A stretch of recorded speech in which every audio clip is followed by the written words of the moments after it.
प्रकारा पुनरागमाय सर्वेषु जीवेषु दया दधानस्तं नेमिनाथं प्रणमामि भक्त्या तं नेमिनाथं प्रणमामि भक्त्या तं नेमिनाथं प्रणमामि भक्त्या। गुरु अर्हत् गुरु सिद्ध गुरुराचार्य पाठिकः गुरु साक्षात् परं साधु तस्मै श्री गुरवे नमः। तस्मै श्री गुरवे नमः। तस्मै श्री विराग गुरवे नमः।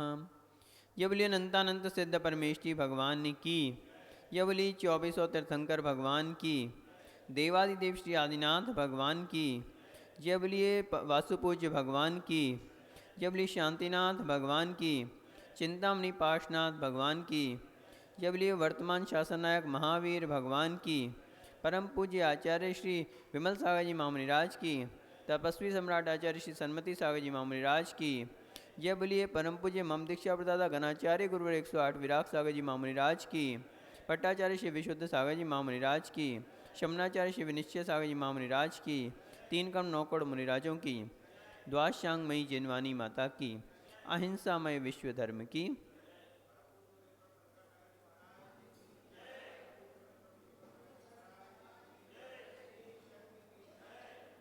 Dear all, today in the series of special speeches of Sundays, today I am going to take the topic that is who I am. मैं कौन हूँ? What is the identity of myself? मेरी क्या पहचान है? So normally a person take a wrong view that I am a body. The real thing is that I am not a body, I am a soul. Whatsoever problems leading to the body, that is only because of the thinking that we consider ourselves a body. If we consider ourselves not a body, rather a soul, the whole problems relating to the body will go out. बंधुओं, आज हम जिस विषय को लेने जा रहे हैं वो है मैं कौन हूँ। आज तक हम अपनी पहचान को नहीं समझ पा रहे। मेरी क्या पहचान है? मनोज भैया, आपसे कोई पूछे कि आप कौन हैं तो आप क्या बताएंगे?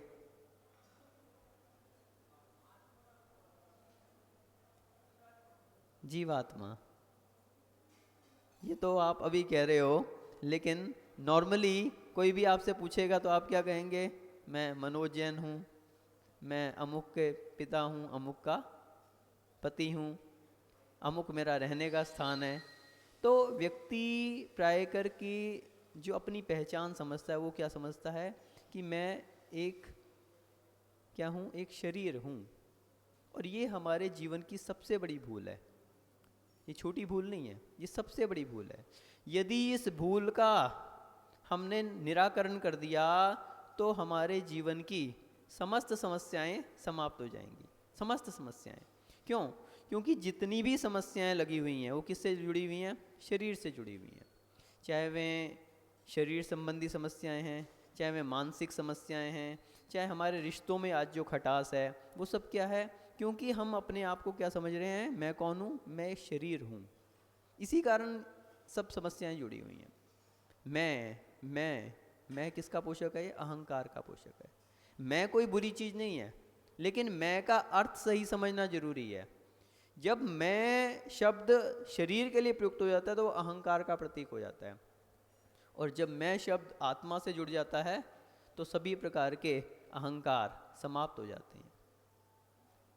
वास्तविकता में आज हम देखते हैं कि आज रिश्तों में इतना खटास आ रही है। बाप की बेटे से नहीं बन पा रही, पति की पत्नी से नहीं बन पा रही, बच्चों की माँ से नहीं बन पा रही। क्यों नहीं बन पा रही? एक डोमिनेटिंग पर्सनैलिटी, मैं हूँ कुछ, मैं दिखाना चाह रहा हूँ कि हाँ मेरी कोई पहचान है, सामने वाला मेरी बात माने। आज के समय में क्या हर किसी की धारणा है? सामने वाला मेरी बात माने, मैंने जो कह दिया वो सही है।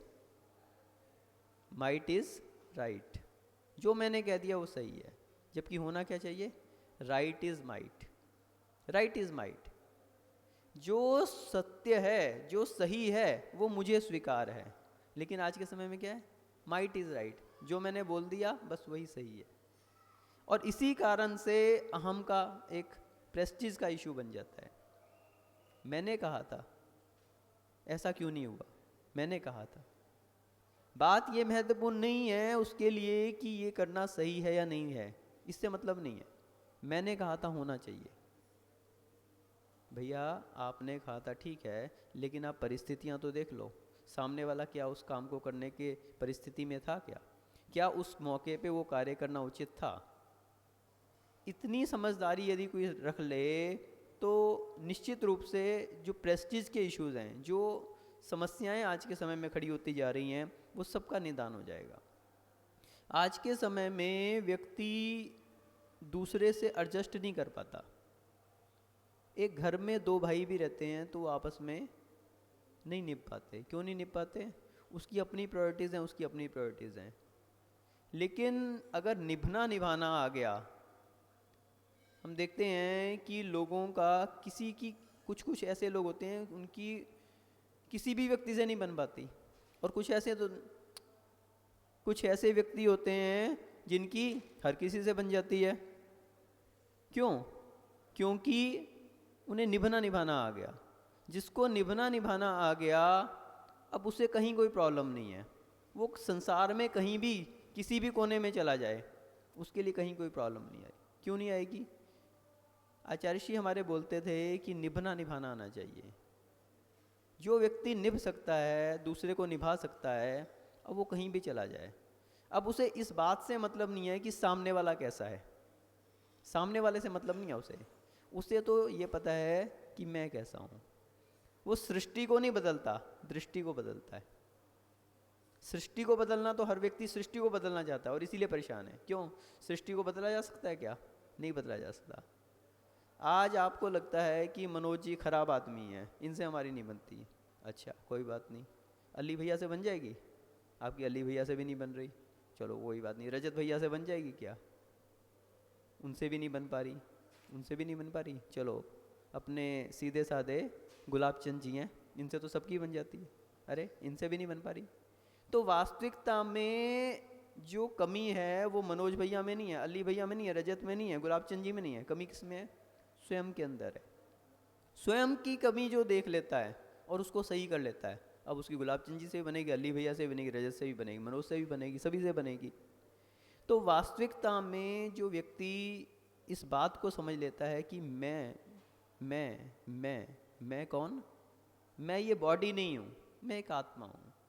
जब अपने तारों को इस शरीर से हटाकर निज आत्मा में जोड़ लेता है तो उसे सब अपने जैसे नजर आते हैं। उसमें क्या होता है? उसको सब अपने जैसे नजर आते हैं। अब उसमें उसको ऐसा नहीं लगता कि ये अली भैया मेरे से अलग हैं या मनोज भैया मेरे से अलग हैं। जैसे मैं एक आत्मा हूँ वैसे भी एक जीवात्मा है। और अली भैया और मनोज भैया तो छोड़ो, एक चींटी, एक कीड़ा, एक मच्छर और एक इंद्रिय से लेकर पंच इंद्रिय तक, उसमें उसको क्या नजर आता है? जैसे मैं एक आत्मा हूँ ऐसे ये भी एक आत्मा है। उसको अपने दुखों से ज़्यादा सामने वाले के दुख जो हैं वो कैसे रखते हैं, वो उसके लिए वो दिखते हैं कि अरे ये जैसे मैं दुखी हूँ ऐसे ये प्राणी भी दुखी है, मेरे दुख तो कम है, इसके ज़्यादा हैं। फिर वो परोपकार के कार्यों में लगता है। क्यों लगता है? अब उसके लिए किसी को प्रेरणा नहीं देनी पड़ती कि भैया उसके लिए अमुक समस्या है, उसके लिए दिक्कत है, आप उसका कुछ समाधान कर दो। क्यों? वो अंतरंग भावना होती है उसकी। अंतरंग भावना क्यों हो रही है? क्योंकि जैसे मैं एक आत्मा हूँ, उसने अपना तार अपनी आत्मा से जोड़ा है। जैसे मैं एक आत्मा हूँ ऐसे वो भी एक जीवात्मा है। जैसे मेरे लिए कष्ट है वैसे उसके लिए भी कष्ट है। फिर अहिंसा आदि की पाठ पढ़ाए नहीं जाते। 5 पाप होते हैं ना, हिंसा, झूठ, चोरी, कुशील, परिग्रह। तो ये 5 पाप क्यों होते हैं? जब तक बॉडी में अटैचमेंट रहती है तब तक व्यक्ति हिंसा करता है। क्यों हिंसा क्यों कर रहा है? हिंसा इसलिए कर रहा है क्योंकि उसे सामने वाले में अपने जैसापन नहीं नजर आ रहा। बॉडी बॉडी कॉन्शियस है वो। बॉडी कॉन्शियस होने के कारण उसको सामने का जीव जो भी है, चाहे वो चींटी है, चाहे वो मच्छर है, चाहे कुछ भी है, वो उसमें जीवात्मा नज़र नहीं आ रही। अब उसको तो वो बॉडी नज़र आ रही है। जितने भी मांसाहारी जीव होते हैं वो मांस भक्षण करते हैं। कैसे करते हैं? एकमात्र इस कारण से कि उनके अंदर वो दया करुणा के भाव नहीं आ पाते। वो दया करुणा के भाव क्यों नहीं आ पाते? वो इसीलिए नहीं आ पाते क्योंकि उसके लिए वो भोग की वस्तु है, जीवात्मा नहीं है। उसके लिए क्या है? वो भोग की वस्तु है। मुर्गी है, बकरा है, उसके लिए क्या है? ये तो बने ही इसीलिए हैं। उसके माइंड में ये बात बैठी हुई है। लेकिन एक प्राणी जो शाकाहारी है, वो शाकाहारी क्यों है? वो इसीलिए है क्योंकि उसमें मुर्गी में या बकरे में या उसके अंदर उसको भोग की वस्तु नहीं नजर आ रही, जीवात्मा नजर आ रही है। और जीवात्मा का घात वो अपना घात समझता है, अपना घात समझता है। जैसे मैं एक आत्मा हूं, ऐसे वो भी एक आत्मा है। दूसरी बात क्या है कि वो पाप और पुण्य के परिभाषा को समझता है। शरीर को जब महत्व नहीं देता, आत्मा को महत्व देता है, तो वो हर समय क्या करता है? निज आत्मा को सेफगार्ड करने का प्रयास करता है। अभी क्या करता है व्यक्ति? अपने शरीर को बचाने का प्रयास करता है, शरीर को सेफगार्ड करने का प्रयास करता है, शरीर को सब सुविधाएं देने का प्रयास करता है, शरीर को कहीं कोई कष्ट ना हो जाए इस बात का प्रयास करता है। लेकिन जब ये थिंकिंग बदल जाती है, अपनी आइडेंटिटी बदल जाती है, तो उसका सोच, उसकी क्रियाएं सब कुछ बदल जाती हैं। क्यों बदल जाती हैं? अब उसके लिए महत्वपूर्ण क्या है? वो आत्मा है। आइडेंटिटी बदल गई ना, मैं यानी आत्मा। तो अब मेरी आत्मा को जिससे घात होता है उससे मुझे बचना है। अभी तक क्या कर रहा था? वो शरीर को जिससे खाता है उससे बच रहा है। सर्दी जुकाम हो रहा है तो उससे बचने का प्रयास कर रहा है। कोई शस्त्र का प्रहार कर रहा है तो उससे बचने का प्रयास कर रहा है। कोई उसके लिए गाली दे रहा है तो उसको मानसिक वेदना हो रही है तो वो उससे बचने का प्रयास कर रहा है। उसको प्रत्युत्तर दे रहा है, उसके लिए रिएक्शन कर रहा है। आपने मेरे को एक सुनाई तो चार सुनाएगा। क्यों?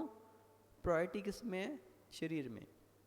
लेकिन जब उसकी ये मेंटेलिटी बदल जाती है कि मैं तो ये बॉडी हूँ ही नहीं, जैसे सामने वाला मुझसे डिफरेंट अभी तक समझ रहे थे कि मैं अलग हूँ, ये सामने वाला अलग है, वैसे वो इस शरीर को भी अलग ही मान रहा है। अभी तक वो क्या समझ रहा था कि शरीर मैं हूँ, और अब क्या समझ रहा है? ये शरीर अलग ही है, मैं तो हूँ ही नहीं है। अब मैं जब हूँ ही नहीं तो इससे मेरे को लेना ही देना क्या है? इसका कुछ भी होता रहे, अब मेरे को इससे कोई मतलब नहीं है। अब उसके लिए प्रायोरिटी क्या है? वो आत्मा है, मैं वो आत्मा हूँ। अब वो उसमें किससे खतरा हो सकता है उससे बचने का प्रयास करेगा। और आत्मा को खतरा किससे है? पापों से, कर्मों से। ये कर्म मल जो है अनादिकाल से आत्मा को दूषित किए हुए, मलित किए हुए है, तो वो उनसे बचने का प्रयास करेगा। अब उसके लिए ये महत्वपूर्ण नहीं है कि शरीर को क्या हो रहा है। आप देखिए पार्श्वनाथ भगवान बैठे हैं तपस्या में, और कमठ क्या कर रहा है? उपसर्ग कर रहा है। कमठ उपसर्ग करता जा रहा है, करता जा रहा है। किसका घात कर रहा है? शरीर का घात कर रहा है। पार्श्वनाथ भगवान क्या सोच रहे हैं, क्या थिंकिंग चल रही है उसके मन में? ये कमठ जो कुछ भी कर रहा है वो शरीर के लिए कष्ट दे रहा है, मेरे लिए कष्ट नहीं दे रहा। मेरे यानी कि मेरी आत्मा। मेरी आत्मा शाश्वत है, त्रैकालिक है, उसको ना अग्नि जला सकती है, ना शस्त्र उसको काट सकते हैं, ना पानी गला सकता है, वो तो शाश्वत है। दूसरी बात, ये जो कमठ है ये मेरा शत्रु नहीं है, ये मेरा बहुत बड़ा उपकारी है। अब ये थिंकिंग कैसे आ सकती है कि जो उपसर्ग कर रहा है वो मेरा शत्रु नहीं है, वो मेरा उपकारी है? वो तभी आ सकती है जब उसके मन में एक थिंकिंग बैठ जाती है कि मैं क्या हूँ? मैं एक आत्मा हूँ। तो वो आत्मा का उपकारी है। मेरे पुराने कर्म जिनका आज उदय आ रहा है, इसके माध्यम से वो निर्जीन हो रहे हैं, निर्जीन हो रहे हैं। शरीर समाप्त हो रहा है, उससे उसको मतलब नहीं है। मेरी आत्मा का घात करने वाले जो कर्म इससे संलग्न थे, जो मुझे यहाँ इस पृथ्वी पे रोके हुए थे, उनको निर्जीन करने में कौन सहायक हो रहा है? वो कमठ सहायक हो रहा है। ये थिंकिंग आ जाती है। कहाँ एक सामान्य व्यक्ति जो उस पर प्रहार कर रहा है, उस पर प्रत्युत्तर करेगा, उसको बचने का प्रयास करेगा, उसको वापस मारने का प्रयास करेगा। लेकिन पार्श्वनाथ भगवान क्या सोच रहे हैं? ये कमठ तो बहुत बड़ा उपकारी है। आज इसी के कारण निज आत्मा से लगे हुए कर्म जो हैं वो क्या हो रहे हैं, वो छूट रहे हैं मुझसे और मेरी आत्मा निर्मल होती जा रही है। तो ये सबसे बड़ा उपकारी है। तो ये थिंकिंग तभी आ सकती है जब हम अपनी आइडेंटिटी को संभाल लें, अपनी आइडेंटिटी को समझ लें, सही आइडेंटिटी क्या है। दूसरी चीज़ क्या है, आज व्यक्ति किससे दुखी है, रोगों से दुखी है, सिर दर्द हो गया, कहीं बुखार आ गया, कहीं आज मेरे लिए कमर में दर्द हो गया, घुटनों में प्रॉब्लम होगी, कुछ भी। तो ये जो कष्ट का अनुभव हो रहा है ये किस कारण हो रहा है, शरीर से जुड़ा हुआ है, शरीर में आइडेंटिटी मान रहा है इसलिए कष्टों का अनुभव कर रहा है। और जब निज आत्मा में तार जुड़ जाता है तो क्या कहता है व्यक्ति, मैं स्वस्थ हूँ। क्यों, आत्मा में कभी कोई रोग नहीं आ सकता। शरीर तो रोगों का घर है, शरीर तो क्या है, रोगों का घर है। आज तक हमने देखा कि कोई भी व्यक्ति ऐसा नहीं हुआ जिसे कोई रोग ना हो। बतलाते हैं कि शरीर के अंदर कितने रोग हैं, 5,68,99,584। इतने रोग जो हैं शरीर में, एक एक अंगुल के अंदर 96 रोग हैं। इतने रोग जो हैं शरीर में रहते हैं। ये जो औदारिक शरीर है ये रोगों का घर है। 5 प्रकार के शरीर होते हैं, हमने बताया था। कौन कौन से, औदारिक, वैक्रिक, आहारक, तेजस और कार्मन। तो जो औदारिक शरीर होता है ये मनुष्य और त्रिंचों का होता है।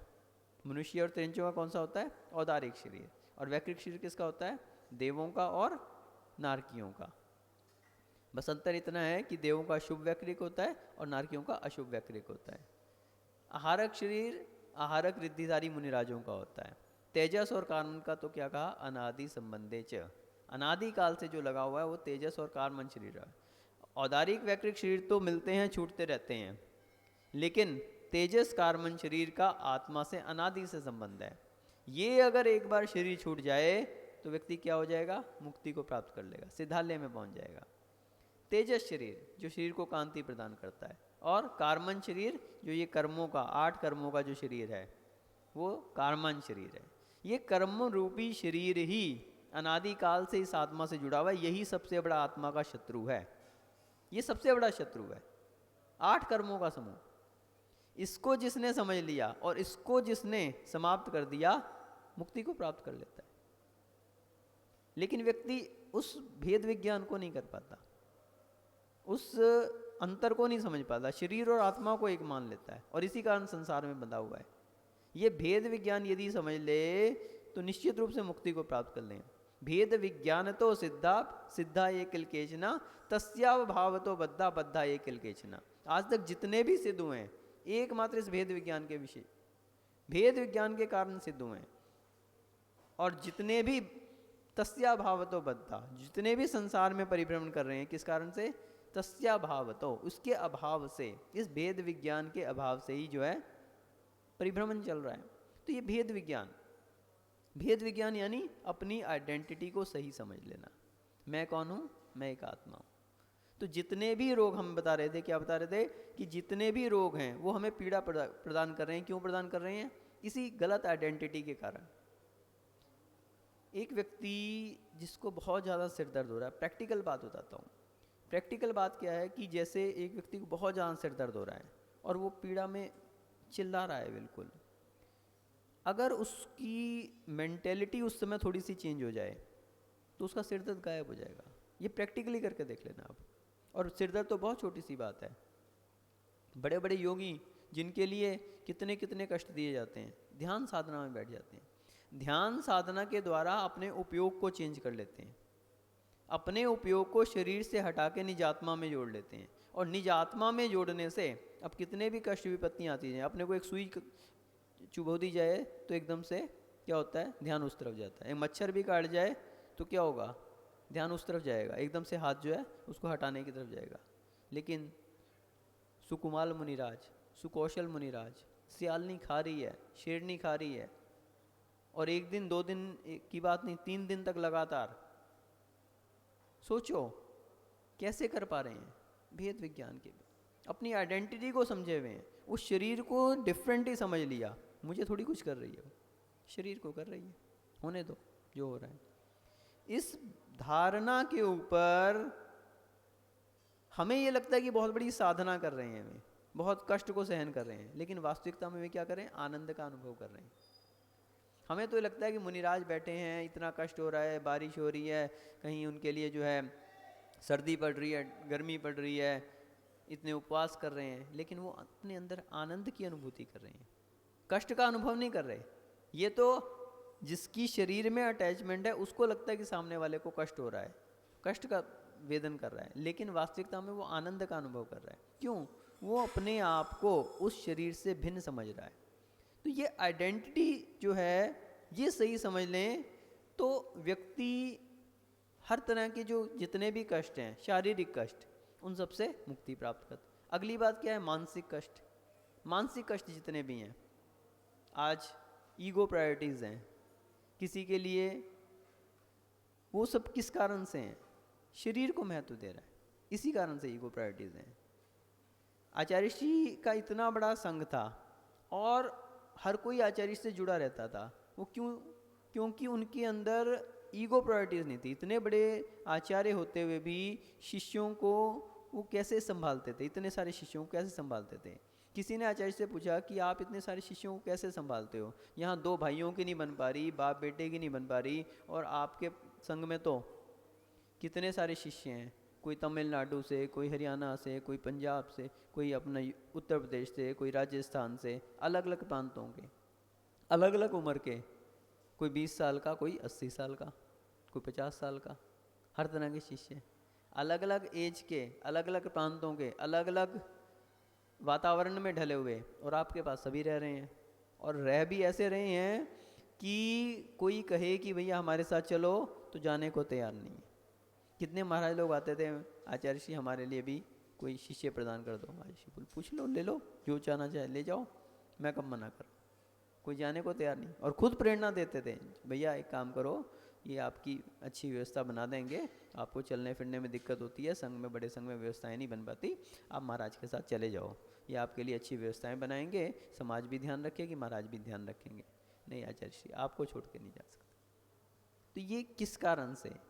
क्योंकि एक आत्मीयता उन्होंने डेवलप की थी। तो और ऐसा नहीं, पूरे अनुशासन के साथ, ये नहीं कि मतलब शिष्य अगर रह भी रहे हैं तो पूरे अनुशासन में रह रहे हैं, जैसा उन्होंने कह दिया वैसा मान रहे हैं। किस कारण से? किसी ने पूछा कि आचार्य श्री ये इतने सब आपकी कैसे मान लेते हैं? बोले मैं इनकी सबकी मान लेता हूँ तो ये मेरी मान लेते हैं। बोले अरे कैसे? बोले विहार चल रहा है और व्यवस्थापकों के लिए हमने व्यवस्था दी हुई है, व्यवस्थापक ने बोल दिया कि आचार्य श्री आपके लिए यहाँ रुकना है, तो मैं वहाँ रुक जाता हूँ। दूसरे दिन उन्होंने कहा कि यहाँ रुकना है तो मैं वहाँ रुक जाता हूँ। तीसरे दिन कहा यहाँ रुकना है, मैं 10 दिन मैं उनकी मानूंगा और एक दिन मैं अभी उनको बोल दूंगा कि आज तुम्हें यहाँ नहीं यहाँ रुकना है, तो वो भी मेरी मान लेते हैं। तो सीधी सी बात है कि मैं उनकी मान लेता हूँ इसलिए वो मेरी मान लेते हैं। तो इसलिए जिसने निभना और निभाना सीख लिया, अब वो हर जगह खप जाता है। अब उसके लिए कोई भी व्यक्ति परेशान नहीं कर सकता। क्यों? वो परेशानी को परेशानी ही नहीं समझ रहा। परेशानी को परेशानी समझोगे तो वो आपको परेशान करेगी, और जिसने परेशानी को परेशानी ही नहीं समझा, वो कैसे संभव हो पाता है? एकमात्र शरीर से अटैचमेंट हटा के आत्मा से तार जोड़ना है। इस रहस्य को जो समझ रहता है वो कभी दुखी नहीं हो सकता। आज के समय में व्यक्ति दुखी है तो किस कारण से? इसी कारण से, शरीर से उसकी अटैचमेंट है, पंचेंद्रिय के विषय, जब उसे प्राप्त नहीं होते तो दुखी होता है, पंचेंद्रिय के विषयों में आ सकता है। और पंचेंद्रिय के विषय तो ऐसे हैं कि आप देखो, स्पर्शन इंद्रिय का विषय, व्यक्ति काम भोग में आसक्त होता है। क्यों? एकमात्र शरीर के कारण। और उसमें क्या उसे सुख मिलता है? कभी नहीं मिल सकता। आरंभे तापान प्राप्ति व तृप्ति प्रतिपादकान अंतेषु दुरस्त ज्ञान कामम के भोगते। तो जिसके आरंभ में भी दुख है, उसको भोगते हुए भी दुख है, और उसके भोगने के बाद भी दुख है, क्या उसमें सुख हो सकता है? क्या कभी नहीं हो सकता।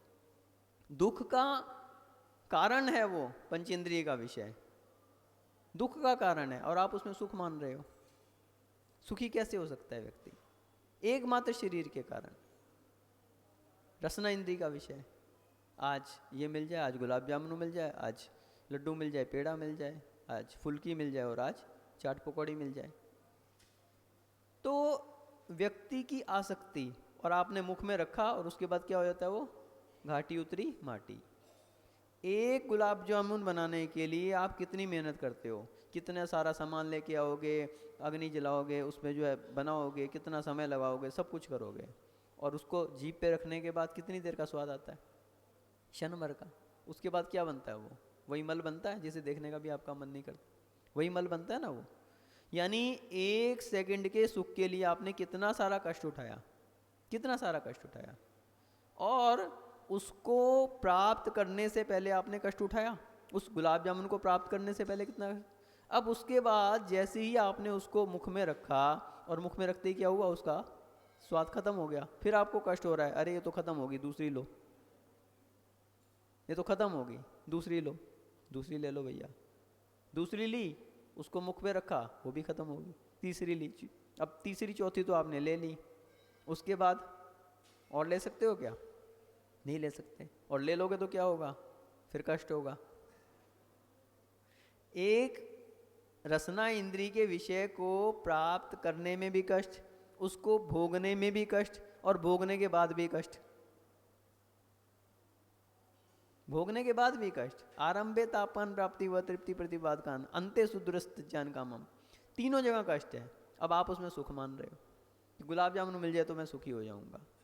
आज का व्यक्ति, उसके पास जो चीज़ नहीं है उसको वो सुख की परिभाषा बना लेता है। जो व्यक्ति भूखा है वो सुख क्या कहेगा, बस भोजन मिल जाए तो सुख हो जाए। जो प्यासा है वो कहेगा पानी मिल जाए, बस एक गिलास पानी मिल जाए, ठंडा शीतल पानी मिल जाए तो सुख। जिसके लिए मकान नहीं है बस मकान बन जाए, व्यापार नहीं चल रहा जिसका व्यापार चल जाए, दुकान हो जाए, एक बढ़िया दुकान मिल जाए।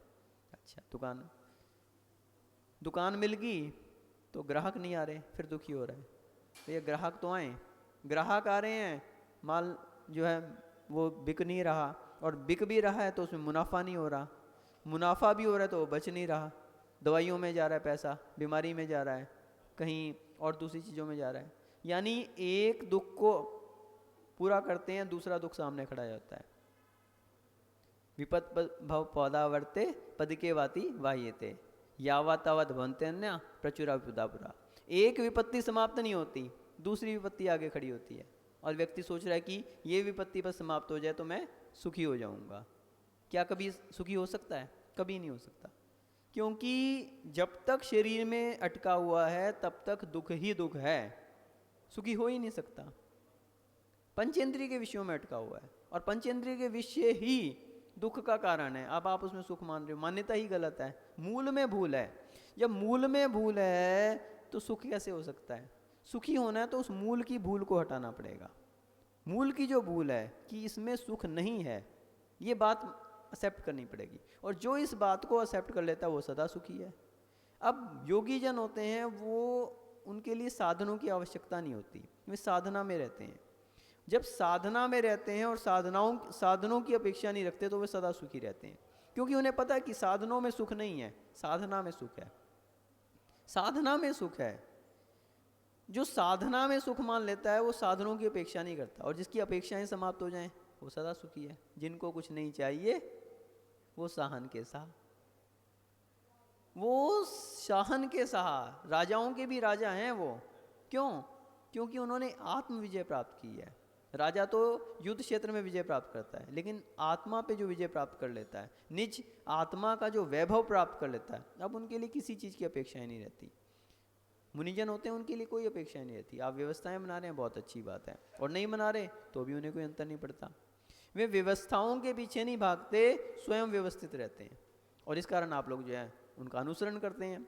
तो वास्तविकता ये है कि जो इस भेद विज्ञान को समझ लेता है, इस बात को समझ लेता है कि मैं कौन हूँ, मैं कौन हूँ, मैं शरीर नहीं, मैं एक आत्मा हूँ, तो निश्चित रूप से उसके लिए क्या होता है, संतोष, आत्मविश्वास, सेल्फ डिपेंडेंट, समता, ऐसे गुण प्राप्त हो जाते हैं।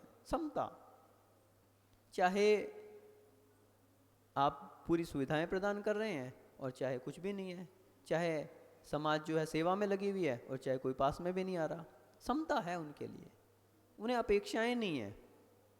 संतोष, जो प्राप्त है वो पर्याप्त है। अब उनके लिए अपेक्षाएं नहीं कि ये भी मिल जाए, ये भी मिल जाए, ये भी मिल जाए। क्यों? वो उसमें जोड़ने में सुख नहीं मान रहे। और वास्तविकता ये है कि वो जोड़ने में और दुख ही दुख मान रहे हैं। अब कोई चीज़ आपने ला के रख दी, अब उसकी संभाल भी करनी पड़ेगी, उसको जो है देखना करना भी पड़ेगा, तो और उल्टा दुख मान रहे हैं। आत्मविश्वास किसी व्यक्ति की अपेक्षा नहीं है, स्वयं पे विश्वास है उन्हें कि हमारी चर्या निर्बाध रूप से चलेगी। सेल्फ डिपेंडेंट, किसी पे निर्भर नहीं है हमें कि अमुक व्यक्ति आएगा तो हमारे लिए ये व्यवस्था बनाएगा तो हम ऐसा कार्य करेंगे। जो करना है करते हैं, विहार करना है उठाया पीछे कमंडल विहार कर जाते हैं। अब उनके लिए अपेक्षा नहीं है कि कोई रास्ता बताने वाला मिलेगा या कोई आगे व्यवस्था बनाने वाला मिलेगा या चौका लगेगा या नहीं लगेगा, कोई अपेक्षा नहीं। हमारे भाग्य में होगा तो अपने आप से चौका लगेगा, जंगल में भी चौका लगेगा, और नहीं भाग्य में होगा तो हाथ में लिया हुआ भी, मुख के अंदर गया हुआ भी निकालना पड़ेगा। तो आत्मनिर्भर हैं, किसी के ऊपर निर्भर नहीं है, सेल्फ डिपेंडेंट। और अगर वो दूसरे पे डिपेंडेंट होने लगें तब तो कभी सुखी हो ही नहीं सकते। पंचेंद्रियों के विषयों में आसक्त हो जाएं तो वो कभी सुखी हो नहीं सकते। क्यों? पंचेंद्रिय के विषय कैसे हैं जिनको कितना भी आप लेते रहो लेकिन वो कभी पूरी नहीं हो सकती। आशाएं इतनी हमारी, आशा कर्तपति प्राणी यस्मिन विश्व मनुपमम कस्य किम के दायति वृथा वे वैशिष्यता। आशा रूपी गड्ढा इतना बड़ा है कि उसमें पूरा विश्व एक अणु के बराबर दिख रहा है। एक विश्व, पूरा विश्व जो है वो एक ही है ना, एक से ज़्यादा तो है नहीं, और वो आशा रूपी गड्ढे में एक छोटा सा अणु दिख रहा है। तो क्या वो गड्ढा कभी भर सकता है? जब एक ही व्यक्ति का गड्ढा नहीं भर सकता तो इतनी संसार में लोग हैं, किस किस का गड्ढा भरेगा? तो इसलिए वो आशाओं के गड्ढे को, उससे कोई प्रयोजन नहीं रखते, आशाओं को समाप्त करते हैं। विषयों की आशा नहीं जिनके साम्य भावधन रखते हैं। साम्य भावधन आ गया जिनके अंदर, अब उनके लिए किसी भी प्रकार का, चाहे वो शारीरिक कष्ट हो वो भी नहीं रहता, मानसिक कष्ट हो वो भी नहीं रहता, किसी प्रकार की अपेक्षाएं नहीं रहती, एकमात्र अपनी आइडेंटिटी को समझ लेने से। अपनी आइडेंटिटी जिसने समझ ली कि मैं क्या हूँ, मैं एक आत्मा हूँ, इस शरीर से भिन्न हूँ, इस बात को, इस मान्यता को जो एक्सेप्ट कर लेता है वो फिर आप जैसा नहीं रहता, वो आप जैसा नहीं रहता, संसार में नहीं रह सकता वो। क्यों? उसे ये लगता है कि इस संसार में तो बार बार बार बार बार बार क्या होगा, इन्हीं चीज़ों में घूमता रहूँगा मैं। आज इस चीज़ की आवश्यकता, आज बच्चे की स्कूल की फीस भरनी है, आज पानी का बिल जमा कराना है, आज जो है पत्नी के लिए साड़ी ला के देनी है। अली भैया सही है ना? तो इसलिए वो फिर इन सब चीज़ों से छूटता है, निज आत्मा के वैभव में डूबता है, और निज आत्मा के वैभव में डूबता है तो आनंद और सुख के समुद्र जो है उसके लहरें खाते हैं। इसलिए यदि वास्तविकता में सुख को चाहते हो, वास्तविकता में जीवन में आनंद को चाहते हो, वास्तविकता में इस मानव जीवन को सफल करना चाहते हो, तो निश्चित रूप से अपनी आइडेंटिटी को पहचानो, अपने वास्तविक स्वरूप को पहचानो। और जिसके अंदर ये मान्यता आ गई, फिर भले आप गृहस्थ अवस्था में अथवा मुनि अवस्था में, मान्यता यदि आपकी आ गई कि मैं इस शरीर से हटके एक आत्मा हूँ, निश्चित रूप से आप सेल्फ डिपेंडेंट बनोगे, किसी से कोई अपेक्षाएं नहीं रहेंगी और हर परिस्थिति में आप सुखी रहेंगे। आप अपने जीवन में वास्तविक सुख को प्राप्त करें और अपने जीवन में आनंद और सुख को प्राप्त करते हुए अपने जीवन को सफल बना सकें। इसी भावना से जय बोले परम पूज्य गणाचार्य श्री 108 विराट सागर जी महामुनि राज की जय।